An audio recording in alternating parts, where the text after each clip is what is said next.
So for today's video, pag-uusapan natin kung paano mag-crop ng image sa Photoshop.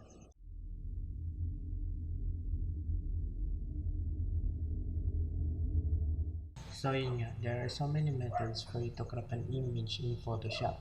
And for today's video, I'm gonna show you some. Okay, simulan natin sa Quick Selection Tool.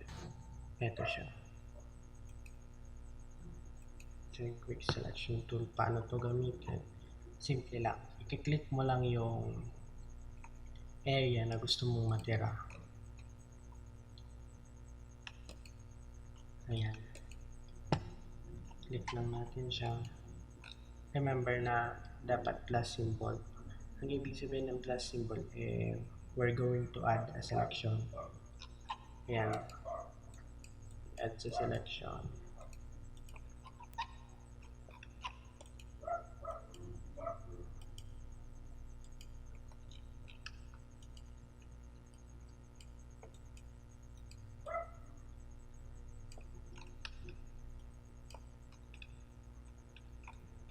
Yan.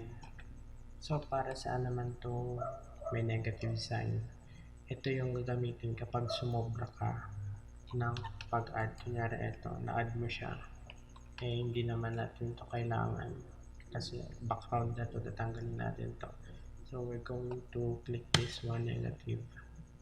Tapos, select natin siya. Madideselect siya. So, yan.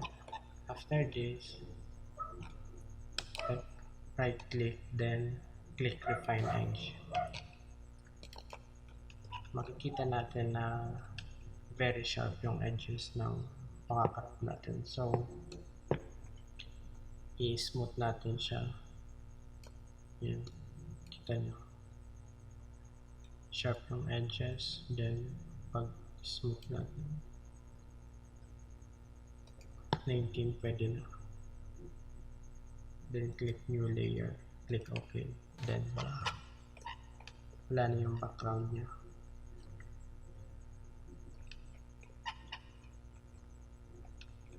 Yan, ganyan ang paggamit ng quick selection tool. Now next naman is the pen tool. Ito siya, pen tool. So ito pen tool. Ito naman yung pinaka-accurate sa lahat ng tool na pwede natin gamitin para mag-crop ng image. Pero, it takes too much time. Kagaya nito. Click lang ng click. Left click. Yan, left click. Simulan na tayo. Pag may mga ganitong pakurba, hold left click tapos drag yung mouse para umayon din sa kurba niya.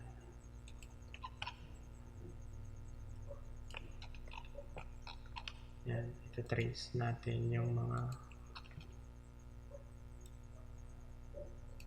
edges.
So yun, very time consuming siya, pero ayos din naman, lalo na kapag may mga maliliit na detalye kang gustong isali dun sa crop.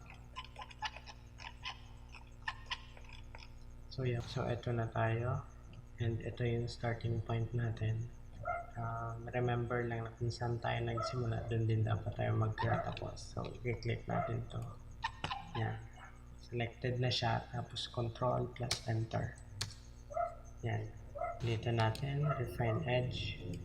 Yan, tanggal na. So very sharp na naman yung edges. So apply natin ng smooth effect. Click new layer, then okay. Yan, wala na yung background, pwede mo lang palitan. For example, ito image LeBron.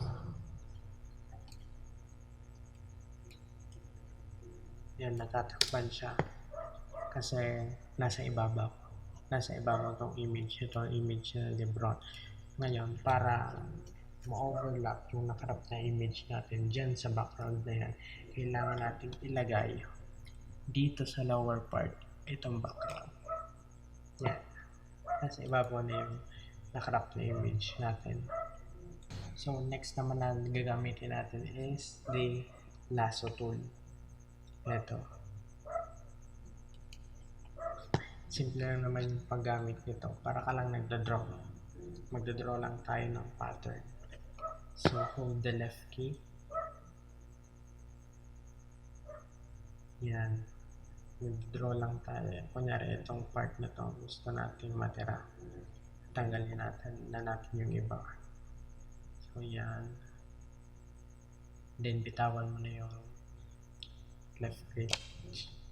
Yan, ulit refine edge na naman, smoothin natin. Yan, okay na. Click new layer, then okay na. Yan. Now next kung ituturo sa inyo ay yung pinakamadali kapag plain yung background, gaya nitong ina-edit natin ngayon dito. Ito yan, punta tayo dito sa select. Yan, then click color range. Yan, click natin yung color green na background. Yan, tapos yun lang, click OK, then selected na siya. Right click, then refine edge. Click new layer, then hit OK. Tapos na. So that's all for today. Thank you for watching. Thank you.